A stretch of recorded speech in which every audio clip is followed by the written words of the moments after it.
दस्तावेज का स्वरूप वीडियो कैसेट के रूप में अभी जो यहाँ संपन्न की है, उसमें जीवन विद्या से संबंधित जितने भी मुद्दे हैं उसको आप तक पहुंचाने के लिए मैंने प्रस्तुत किया है। जीवन को जिस विधि से मैं समझा हूं उसी विधि से आपको इंगित कराने का कोशिश किया। इसके बावजूद आपको ये पूरे दस्तावेज के साथ आप लोग गुजरे ही हैं, आप लोग समझे भी होंगे। और इसके अलावा और कुछ यदि प्रश्न करना है और कोई शंका हो, आप लोग सब पूछ सकते हैं। यहाँ उपस्थित सभी मेधावी हैं। बाबा, पहले से प्रचलित जो परंपराएं हैं और उसमें फंसा हुआ जो एक सामान्य आदमी है, उसके बारे में आपका नजरिया क्या है? देखिए, इसमें दो शब्द आपने प्रयोग किया, परंपरा और सामान्य आदमी। ये तो बहुत अच्छी एक लक्ष्मण रेखा का रूप में होता है। परंपरा के बारे में तो आप इंगित हो चुके। मैं परंपरा को कैसा समझा हूं, 4 भाग में प्रस्तुत किया है। वो है शिक्षा, वो है राजगद्दी, वो है धर्म गद्दी और चौथा गद्दी है व्यापार गद्दी। ये 4 गद्दी की बात है। यही परंपरा का कर्णधार है, यही परंपरा का नौका है, यही परंपरा का रेलगाड़ी है, यही परंपरा का पूरा याद है। इसी में प्रकारांतर से हर व्यक्ति सफर करता है, ये सच्चाई है। इस सफर करते समय में मैंने जो देखा है, परंपराएं सब पूर्णतया झांझर हो चुके हैं, तो ये सफर करने वाले आदमी को कुछ दे नहीं पाते, खाली का खाली रह जाते हैं। किंतु ये चारों परंपराएं इस प्रकार की आश्वासनों की ढेर लगाते हैं, डिंग हाँकते हैं कि हम सब कुछ आपको तारने के लिए शुरू किया, जबकि तरता हुआ एक आदमी देखा नहीं गया। जो तारने के लिए कहता है वो भी उसी में डूबा हुआ ही दिखाई पड़ता है। इस ढंग से हमने देखा। इस आधार पर मैंने घोषणा किया है, मेरा घोषणा ये है, परंपराएं सड़ चुकी हैं, निरर्थक हो चुकी हैं, चारों परंपराएं। और यदि सार्थकता की यदि स्रोत है मनुष्य को, मैंने ऐसा अध्ययन किया है, तो मनुष्य इतने सब झांझर होते हुए हर मनुष्य कम से कम 51% सटीक है, 51% सार्थक है, 51% से अधिक के सार्थक है। इसीलिए मनुष्य सुधर सकता है। परंपरा सुधरने की जगह में इसके स्थान पर दूसरे परंपरा ही स्थापित होगा। परंपरा को सुधारने की कोई काम नहीं है, इसमें सुधारने के लिए कोई वस्तु नहीं है। परंपरा जैसा है उसके स्थान पर दूसरे तरीके की परंपरा ही शुरू होगा। यह सच्चाई है। चाहे सार्थक शिक्षा हो, असार्थक शिक्षा हो, शिक्षा परंपरा रहेगा ही। जो सार्थक धर्म हो, असार्थक निरर्थक धर्म हो, धर्म परंपरा रहेगा ही। और सार्थक राज्य हो, निरर्थक राज्य हो, राज्य परंपरा रहेगा ही। और जो वस्तु का आदान प्रदान, हम तो व्यापार को विनिमय में देखा है, सार्थकता को और वस्तु का आदान प्रदान होना ही है। उसको व्यापार से सिकेंजे से निकाल करके विनिमय की रास्ते में लगाना है। इस प्रकार से इसके स्थान पर दूसरा कुछ होने की काम की आवश्यकता। परंपराओं को, परंपराएं सुधरने वाले नहीं है, कोई परंपरा सुधरता नहीं। सुधरने की उसमें वस्तु नहीं है। उसमें जो कुछ भी ताना बाना बनी हुई है मटेरियल से, वो मटेरियल से कोई मानव के लिए सुधार वस्तु बनती नहीं।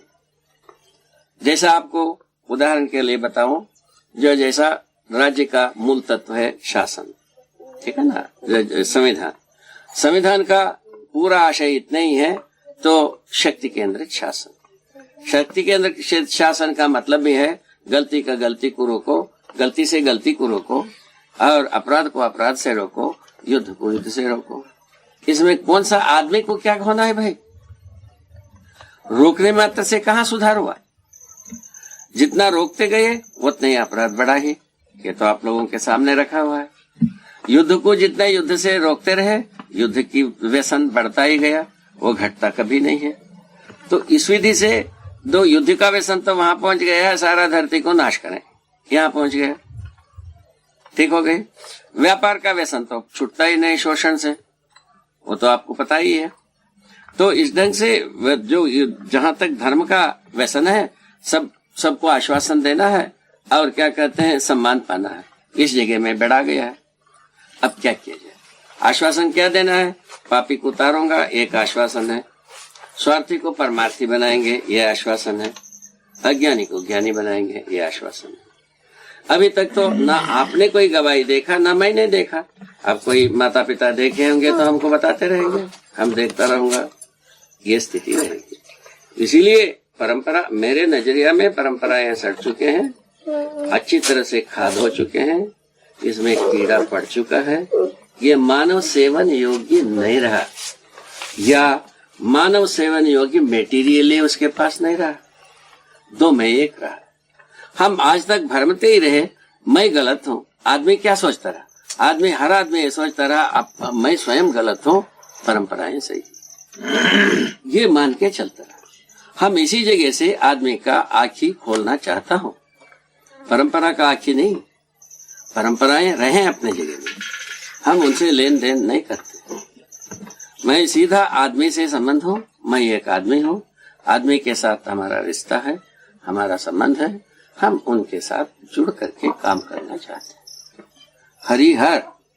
एक तरफ तो आप परंपराओं को सड़ी हुई बताते हैं, जबकि दूसरी तरफ आदमी उसी परंपरा में पक करके आया हुआ है, तो आदमी को भी उस परंपरा में पकने की वजह से सड़ा हुआ होना चाहिए। आप कहते हैं कि तब भी आदमी 50% से अधिक सार्थक है।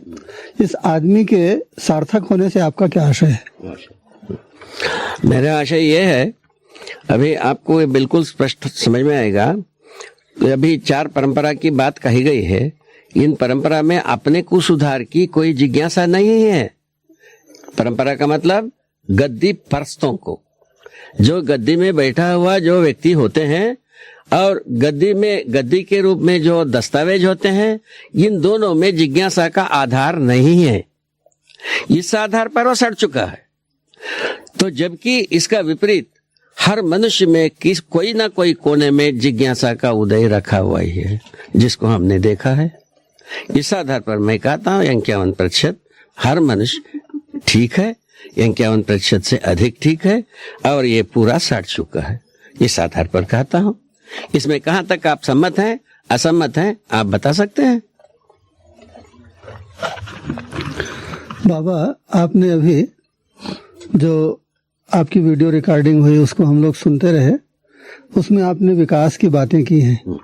हम लोग तो किसी गांव में सड़क हो जाना, बिजली लग जाना, अस्पताल स्कूल बन जाना, या कुछ आर्थिक आमदनी का बढ़ जाना, इसको हम लोग विकास कहते हैं। आपने इस जीवन विद्या के प्रकाश में अस्तित्व को जैसा देखा, तो विकास से आपका स्पष्ट रूप से आशय क्या है?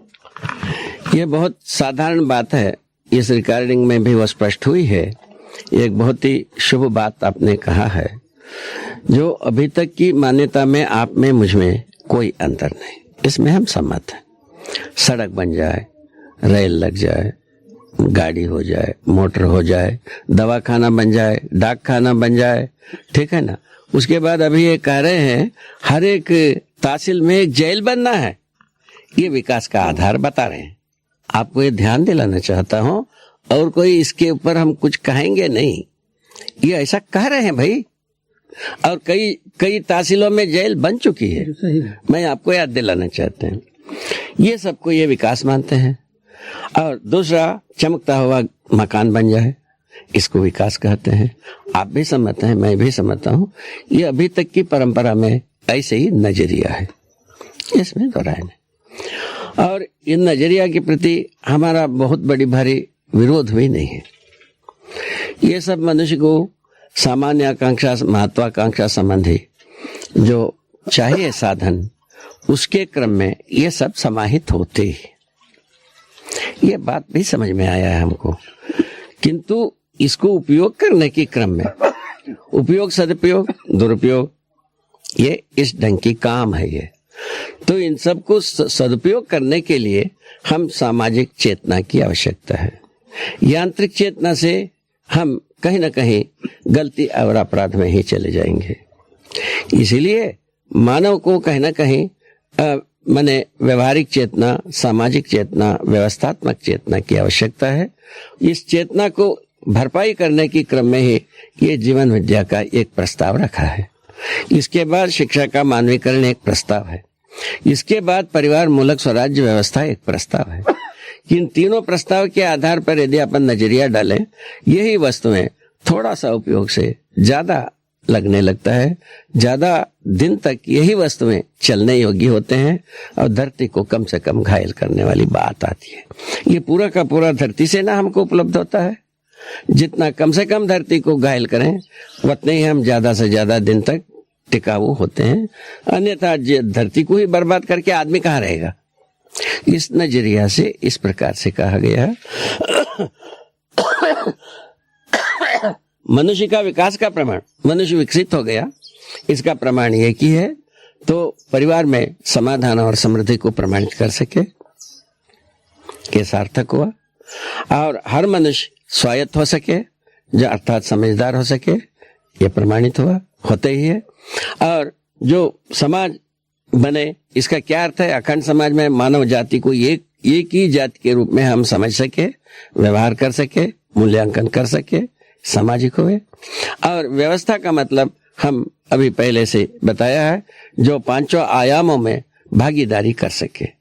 उस स्थिति में हम व्यवस्था में जीते ही हैं, समग्र व्यवस्था में भागीदारी कर ही रहे हैं। ये हमारा मनुष्य की विकास का मतलब है। इसको हम जागृति भी कहते हैं, ठीक है, और सामाजिक भी कहते हैं, व्यवहारिक भी कहते हैं, व्यवस्था भी कहते हैं।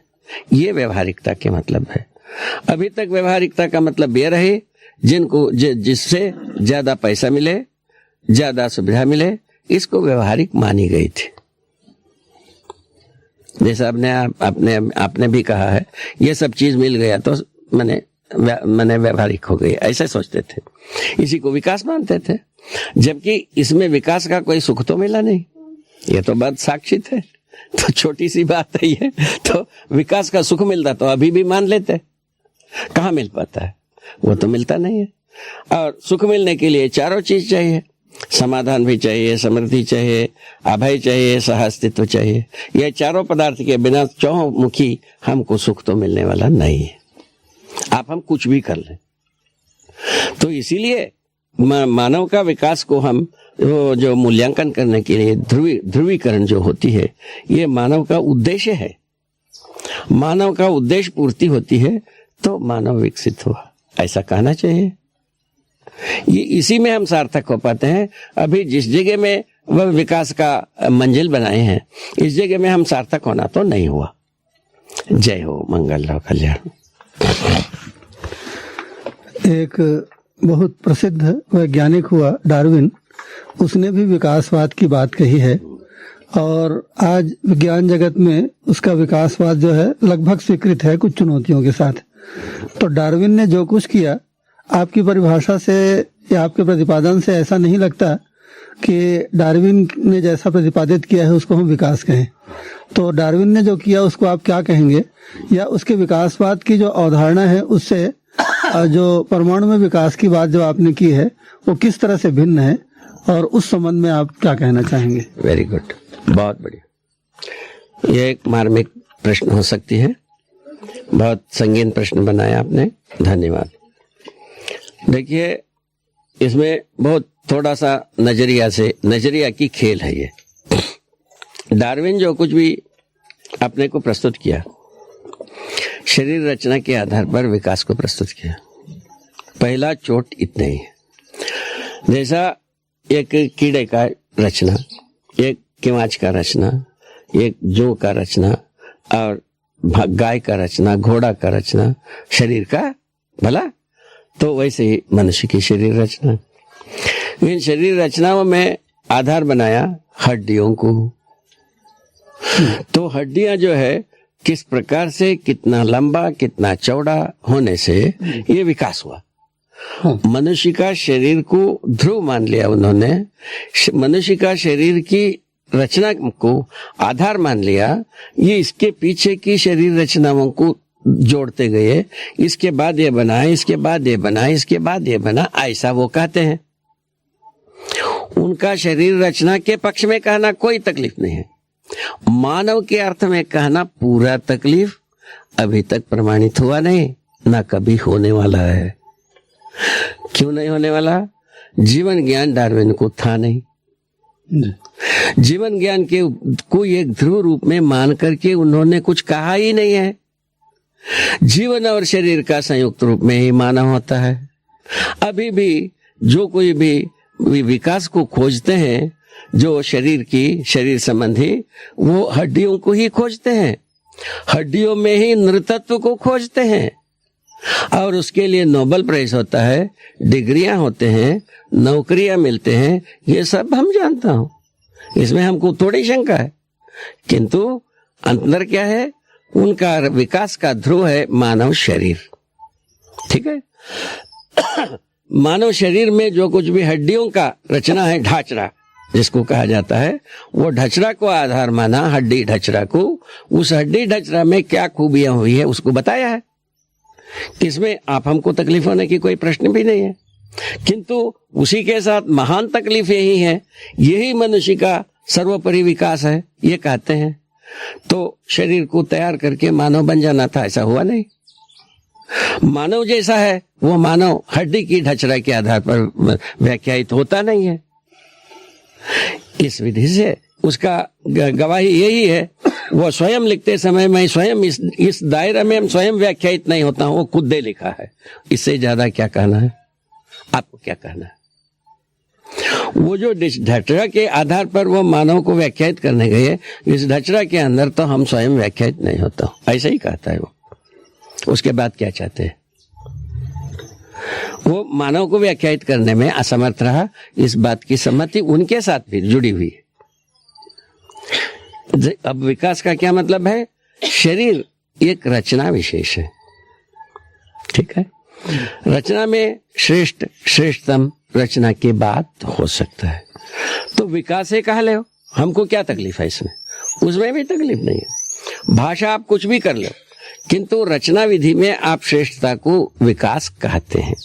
ये मेरा संबोधन की विधि ये बनता है। विकास जो होता है, विकास का ध्रुव बिंदु बनता है, वो जीवन है। जीवन यदि नहीं होता, शरीर से कुछ आप काम नहीं कर पाओगे। मरा जिंदा ये व्याख्या ही नहीं होती। तो ये जो मरा जिंदा का व्याख्या हर दिन आपके सम्मुख, मेरे सम्मुख गुजरता ही है। इसके आधार पर आप स्वयं निर्णय ये ले सकते हैं, जो शरीर को जीवंत बनाने के लिए जो वस्तु है, यही जीवन है। इस जीवन के बारे में पूरा कार्यक्रम अभी 2 दिन में हम अपन प्रस्तुत किए हैं। उसको सटीक अध्ययन करना चाहिए। अध्ययन के बाद कोई शंका होता है तो मुझसे पूछना चाहिए, उसको ठीक से समझने की जिज्ञासा होना चाहिए। यही हमारा अपेक्षा है। इसलिए जीवन और शरीर के संयुक्त रूप में मानव है। न केवल शरीर के आधार पर भी मानव नहीं है, केवल जीवन के आधार पर भी मानव नहीं है। इसीलिए जीवन और शरीर के संयुक्त रूप में हम मानव का संज्ञा पाते हैं। और परमाणु में जो विकास होता है वो दूसरे अर्थ में है, गठन पूर्णता के अर्थ में विकास है। ठीक है।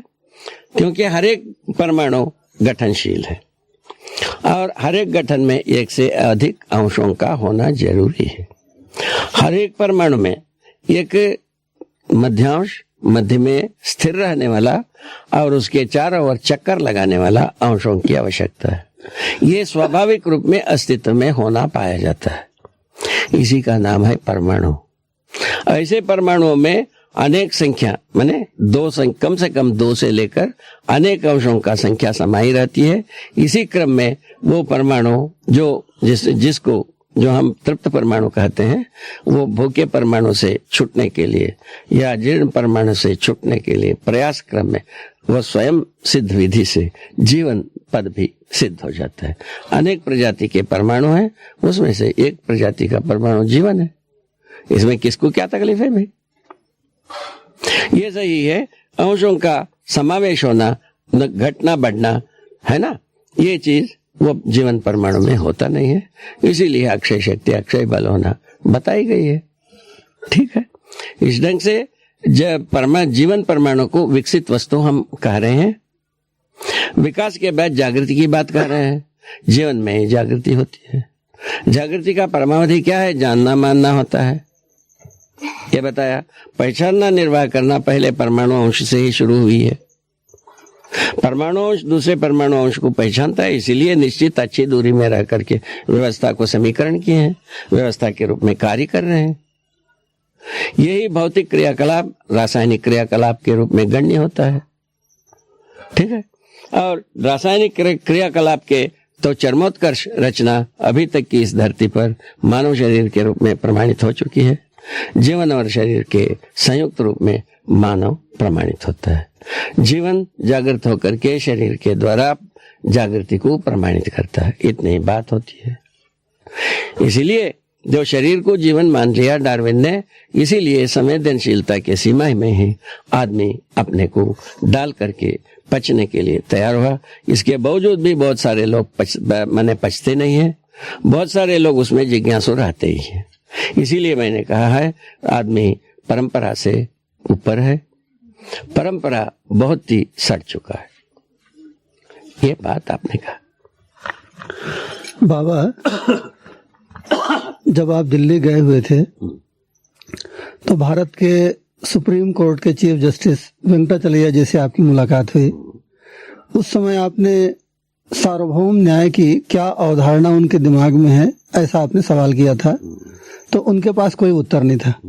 भारत के लिए अलग न्याय, पाकिस्तान के आदमियों के लिए अलग न्याय, भारत में हिंदू के लिए न्याय की परिभाषा अलग, मुसलमान की अलग। इस तरह से तो आदमी एक भयानक भ्रम की स्थिति में पड़ जाता है। वही तो ऐसा कोई सार्वभौम न्याय का स्वरूप जब आदमी को आपने विकास के संदर्भ में एक अलग ढंग से व्याख्यायित किया, एक नया दृष्टिकोण आपने प्रस्तुत किया है, तो न्याय की मनुष्य जीवन में न्याय की क्या स्थिति बनती है। और एक बात आपने अपने उद्बोधन में और भी कही है कि न्याय जो है परिवार में प्रमाणित होता है। हम लोग न्याय का प्रमाण अदालतों को मानते हैं। अदालत ने जो फैसला दिया वो न्याय है, ऐसा हम लोग मानते हैं। आपने बिल्कुल एक भिन्न बात कह दी है कि न्याय परिवार में प्रमाणित होता है। तो सार्वभौम न्याय के स्वरूप के बाबत और परिवार में ऐसा न्याय कहाँ कैसे प्रमाणित होता है, उसको थोड़ा स्पष्ट करिए। हाँ, ये तो आ चुकी है। ये जो जीवन विद्या के क्रम में इसका सूत्र रूप में कहा गया है, संबंध मूल्य मूल्यांकन उभय तृप्ति। न्याय यही है। उभय तृप्ति होना बहुत जरूरी है। उसमें संबंध का होना जरूरी है, उसमें मूल्यों का होना जरूरी है, मूल्यांकन होना जरूरी है। ये इसका एक पूरा का पूरा एक तादाद है, एक गति है, एक तरंग है, एक सार्थक मंजिल है। मनुष्य तो होता ही है। मनुष्य के साथ जड़ चैतन्य संसार का संबंध बना ही रहता है। इसको आप नकारो चाहे सकारो, रहता है ही। तो हवा के साथ आपका संबंध नहीं है, ऐसा कोई चीज आप बना नहीं सकते हैं।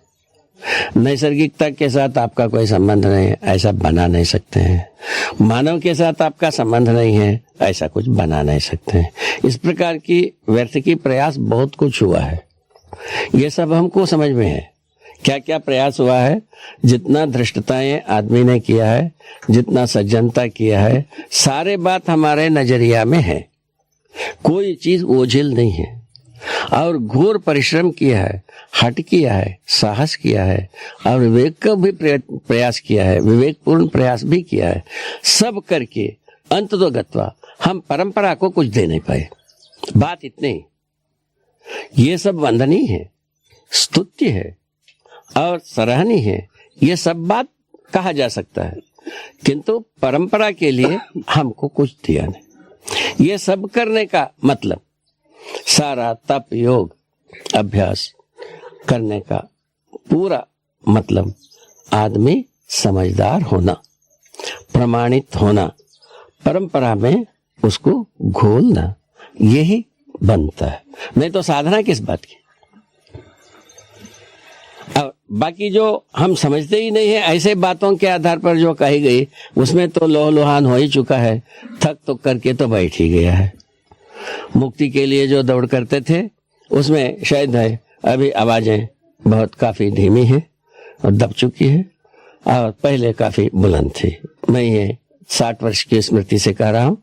60 वर्ष के समय में पहले जो बुलंद थी आज वो बुलंद नहीं है। मुक्ति के बारे में, भक्ति के बारे में भी वैसे ही है, वो दब चुका है। उसको दबने का मूल कारण हमें ये समझता हूँ, ये संग्रह सुविधा ही है। संग्रह सुविधा का छाया उस आवाज को दबा दिया, ऐसा मेरा एक मूल्यांकन है। इसमें बहुत सारे लोग सम्मत नहीं हो सकते हैं, ये भी हम जानता हूं, किंतु हुआ इतने ही है। मेरा मूल्यांकन यही है। ये मुक्ति के बारे में तो कथा ऐसी है। अब बाकी संग्रह सुविधा के बारे में कैसे आदमी लट्टू है, आपके सामने ही दुकान बिछा है, इसको क्या आपको वर्णन तो करना नहीं है। और संग्रह सुविधा से विधि से भी हमको कोई समाज बनता नहीं है और इससे भी भक्ति विरक्ति से भी कोई समाज बना नहीं है। इसीलिए परंपरा इतने के लिए ही है। इसके अलावा कोई परंपरा है तो वही है व्यापार। व्यापार तो संग्रह सुविधा की ओर चली दिया है। ठीक है, इन दोनों जो अंतिम बिंदु है, इसके आधार पर कोई परंपरा बनी नहीं है और इसीलिए परंपराएं माने निरर्थक है। ये कहना बनता है, कहने का अधिकार बनता है। कैसा बनता है अधिकार? ऐसा कहने का अधिकार बनता है। यदि सार्थक हो जाता तो अपन सराहने फूल माला ना पहने थे।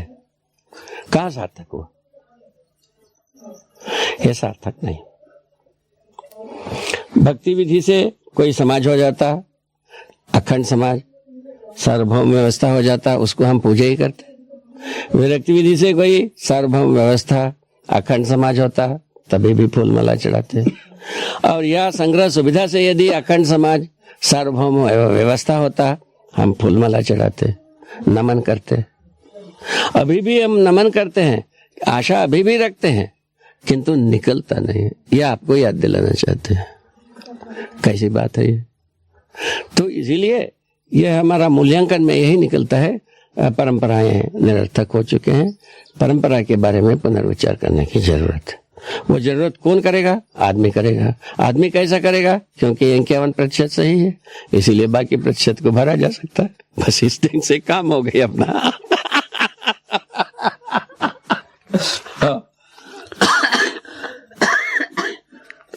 बाबा, आपका सारा प्रतिपादन ही अस्तित्व मूलक है। आपने अस्तित्व को समझाया है कि सत्ता और अनंत प्रकृति का साथ साथ होना। सत्ता में अनंत प्रकृति साथ साथ है, इस तरह से अस्तित्व सर्वस्व है, ऐसा आपने प्रतिपादित किया है। हम लोग जैसा देखते हैं कि एक वस्तु यहाँ पे रखी हुई है, तो यहाँ पर कोई दूसरी चीज नहीं है। आपने सत्ता को जो पारगामी कहा कि जहाँ खाली जगह है वहां तो सत्ता या परमात्मा नाम की चीज है ही। जहां पर कोई वस्तु ठसाठस विद्यमान है वहां भी सत्ता विद्यमान है, ऐसा जो आप कहते हैं। हम लोग तो उसको देखे नहीं है, जानते नहीं है, तो उसको थोड़ा और समझाइए। हम आपके ही श्रीमुख से उसको सुनना चाहते हैं। क्या बात है महाराज। शुभमस्तु, यही हो। देखिए, बहुत बढ़िया आपने प्रश्न का बखूबी से प्रस्तुत किया। यह स्वागत ही है, हृदयंगम करने योग्य है, स्पष्ट होने योग्य है। ये तीनों बातों से हम सहमत हैं। तो इसमें एक बहुत ही मूल बात यही है, व्यापक वस्तु हमको बहुत जल्दी समझ में आता है। सब जगह में एक सा विद्यमान वस्तु हमको समझ में आता है, जिसको हम खाली जगह कहें, शून्य कहें, ब्रह्म कहें, व्यापक कहें, कुछ भी कहते रहो जी। ये वस्तु है। ये क्या चीज है? ये स्वाभाविक रूप में आप हमारा मन पर प्रभाव डालता है। ये वस्तु है मूलतः ऊर्जा। ऊर्जा का मतलब अपने ताकत से कोई प्रेरित होने योग्य वस्तु है। यह स्वयं वस्तु है, ऐसा वस्तु है इसमें जो कुछ भी इसमें है, ये सब इससे प्रेरित होने योग्य वस्तु है। उसका प्रमाण वस्तु की क्रियाशीलता के साथ प्रमाणित किया। सही। प्रेरित होना कैसा हुआ भाई? क्या ऊपर से धक्का मारता है क्या? हाँ, ये सवाल है। ये सवाल है। तो अभी हम गाड़ी को स्टार्ट करने के लिए धक्का देते हैं, तब स्टार्ट हो जाता है। धक्का देता है क्या? ऐसा सोचा गया। तो पहले ऐसे भी लोग सोचे, पहले कोई एक धक्का खाया, एक शुरू हो गया, एक उसके बाद उसके बलबूते पर दूसरा एक शुरू हो गया, धक्के से शुरू हो गया, या धक्का मक्की से ही सब शुरू हुआ, ऐसा भी कहा गया है। ऐसा प्रस्तुत किया। तो क्या इसको हमने परिशीलन किया, ये इसमें कोई धक्का देने वाली वस्तु है क्या? इसको हमने ऐसा पहचाना, इसमें तरंग दबाव दोनों नहीं है जी। तरंग ना हो, दबाव ना हो, धक्का देने की बात आती नहीं है। जैसा हमारे अनुभव से एकदम उल्टी बात है। उल्टी बात हो गई नहीं है। जे तरंग होना चाहिए, दबाव होना चाहिए, तभी धक्का वाला बात आ सकती है। धक्के वाली बात आने के वहां जड़े नहीं है, तो धक्का क्या लाओगे? अब क्या किया जाए? उसके बाद सोचा का वस्तु तो प्रेरित ही है, ऊर्जित ही है, क्रियाशील ही है, ये तो प्रमाणे रखा है ना? ये सर्वत्र एक सविद्यमान ही है, ये भी प्रमाण रखा है। उसके बाद पुनः और वस्तु के निकट गए, ये व्यापक वस्तु से वस्तु के साथ साथ जब वस्तु के निकट गए, ये भी हम पा गए, इस व्यापक वस्तु में डूबे भी हैं और घिरे भी हैं, ये दोनों पा गए। ये आपको भी समझ में आता है, मुझको भी समझ में आता है। और एक एक अलग होने के अर्थ भी, ये एक दूसरे के बीच में ये व्यापक होने का ही अर्थ है। ये व्यापक वस्तु एक दूसरे के बीच में ना हो, एक एक अलग होते ही नहीं है, अलग कर भी नहीं सकते।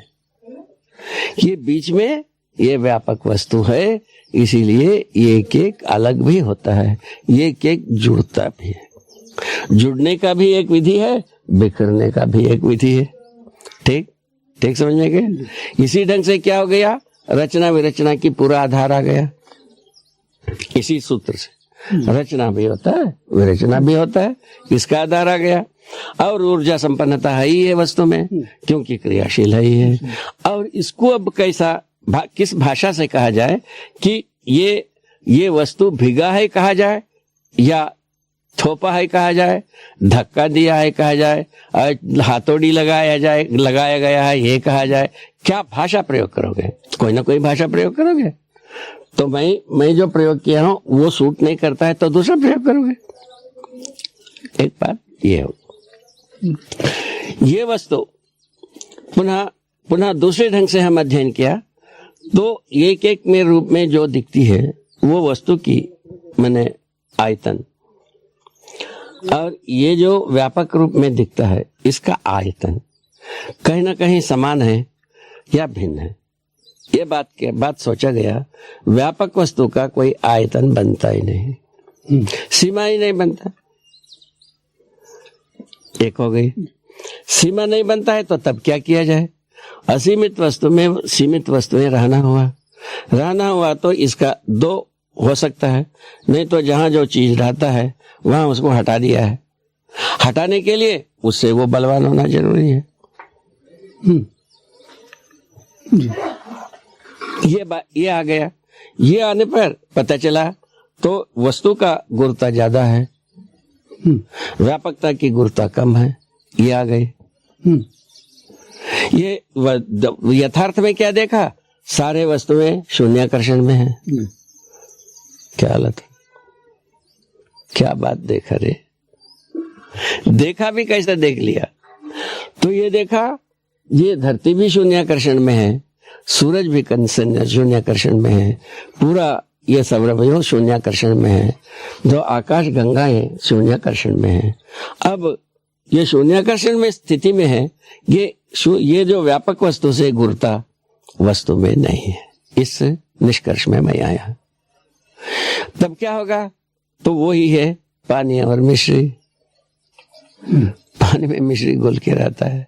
इसी बात ही जो मिश्री की संपूर्ण अणुओं में और अणुओं के परमाणुओं में, परमाणुओं के अंश में, अंश के और अंग प्रत्यंगों में ये जो घुला हुआ भिगा हुआ चीज बनता है। इसी विधि से सत्ता में यावत वस्तु भिगा हुआ प्रमाणित, भिगा हुआ प्रमाणित होने का पूरा तर्क जुड़ गए और प्रमाण में हर वस्तु ऊर्जा संपन्न ही है, क्रियाशील ही है। ठीक, तो जहां एक वस्तु है वो वस्तु यदि इतना कर सकता था, ये व्यापक में गड्ढे बन जाना था अभी तक बहुत सारा। जी ठीक है, धरती में एक पत्थर गाड़ दो तो वो पत्थर की जगह में मिट्टी नहीं रहेगा, वो पत्थर निकाल दो तो वो गड्ढा दिखता ही है। जी ठीक है, वही चीज हम पानी में रखते हो, उतना जगह में पानी नहीं रहेगा, पत्थर निकाल दो उतना पानी घट जाएगा। ये भी हम देख चुके हैं। एक गिलास में एक कंकड़ डाल दो, जितना लंबी चौड़ी कंकड़ हो, वो गिलास भरा हो, उतना जितना लंबा चौड़ी एक कंकड़ है उतना पानी उससे बह जाएगा। ये हम देखा है, हमने समझा है। ठीक है ना, ये जो व्यापक वस्तु में कहीं गड्ढा होता है, ना घटता है ना बढ़ता है। तो ऐसे इसी में सभी वस्तु में शून्याकर्षण में है। इन दो मैंने इससे प्रमाणों से हमको पता लगता है ये सब क्रियाशील है। इन तीनों कारणों से हमको पता लगता है हर वस्तु सत्ता में भीगा है। भीगा रहना स्वयं इस सिद्धांत का प्रतिपादन है। सत्ता पारगामी है, पारगामी नहीं होता तो काहे के लिए भीगना बनता है भाई? पारगामिता वशी ही ये भीगा हुआ है। ऊर्जा इसीलिए नाम है, ये सभी वस्तु ऊर्जित है, माने बल संपन्न है। इस आधार पर ऊर्जा का नाम रखा है। नाम के बारे में बहुत लोग परेशान नहीं होना चाहिए। तो वास्तविक रूप में वस्तु बोध हो गया है, उसका नाम आप यदि इससे अच्छी सूटेबल कोई नाम हो सकता है, सार्थक नाम हो सकता है, ऐसा रख ही सकते हैं। इनका नाम रेखा रखा, मैंने कहा रेखा नहीं रे, ये बेटा है, हम नाम रख लिया। अब बेटा कहने पर भी हाँ कहती है, रेखा कहने पर भी हाँ कहती है। बोलो सही, सही बात है, सही बात। सार्थक होना चाहिए, इंगित होना चाहिए, बोध होना चाहिए, यही मुख्य बात। इस ढंग से आ गया।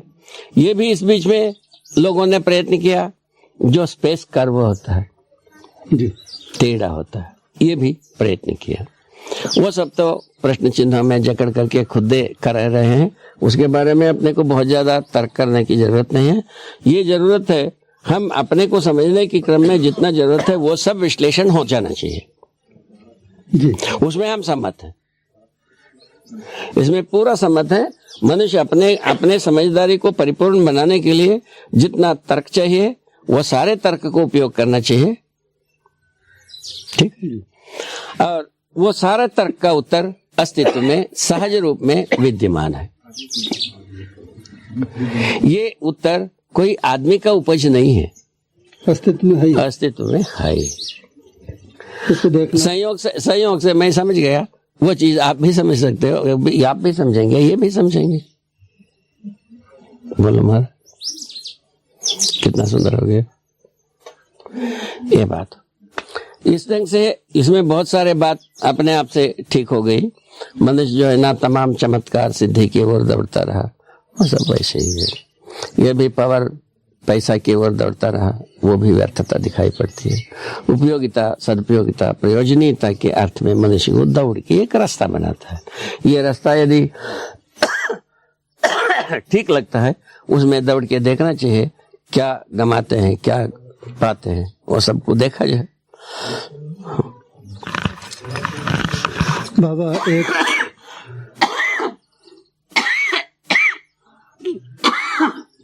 एक छोटी सी बात और रह गई कि सत्ता में अनंत इकाइयां डूबी भीगी हैं, ऐसा आपने कहा।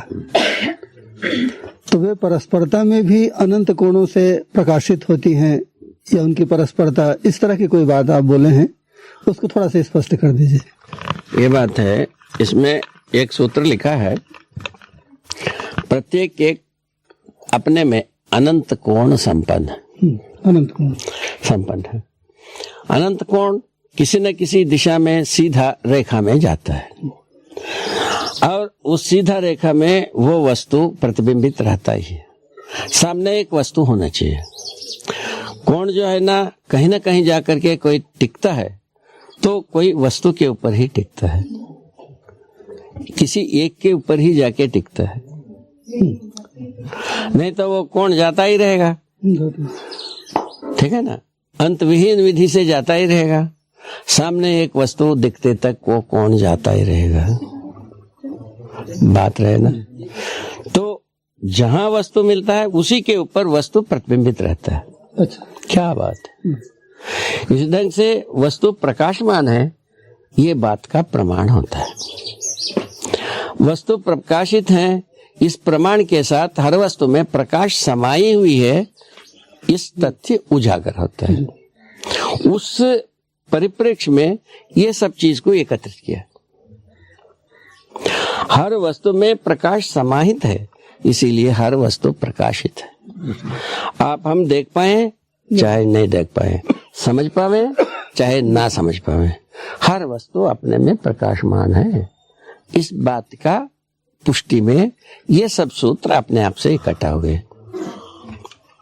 इस ढंग से प्रत्येक एक में अनंत कोण समाई हुई स्पष्ट होती है। ठीक है, वो प्रकाशमानता के अर्थ में है। ये सार्थकता क्या चीज है इसका, अनंत कोण का प्रकाशमानता है। प्रकाशमानता तब पता लगता है किसी के ऊपर प्रतिबिंबित होता है। आपका प्रतिबिंब मेरे ऊपर होने के फलस्वरूप आपका प्रकाशमानता हमको समझ में आता है। वैसे ही आपकी हालत भी है, सबका हालत ऐसे ही है। जो तर्क संगत प्रश्न आपके प्रतिपादन के सिलसिले में आते हैं उसका आप बहुत बढ़िया उत्तर दे लेते हैं। बढ़िया। लेकिन जब कोई आपके साथ कुतर्क करता है तब आप उससे कैसे निपटते हैं? उससे निपटने की विधि मुझको जो मिली है वो ये है, अभी तक निपटा हूँ, आगे जो जैसा आएगा उसके साथ वैसा निपटेंगे। ठीक है। कुतर्क क्यों नहीं बता दिया? कुतर्क के साथ एक फार्मूला नहीं है। कुतर्क के साथ एक फार्मूला नहीं होता है, उसका ध्रुव एक होता है। जी। क्या है, कुतर्क करता है उनके साथ दया पूर्वक उत्तर देना शुरू होता है। दया ध्रुव है। कुतर्क के उत्तर का ध्रुव दया है। दया पूर्वक ही उत्तर हो पाता है, दूसरे विधि से कुतर्क के साथ कोई तर्क होता नहीं। कोई तर्कपूर्ण उत्तर नहीं होता कुतर्क के लिए। उसके क्या है, दयापूर्ण विधि का क्या प्रयोजन क्या है, वो विधिवत तर्क संगत हो जाए। अच्छा, ये कामना से उनको ज्ञानार्जन कराया जाता है।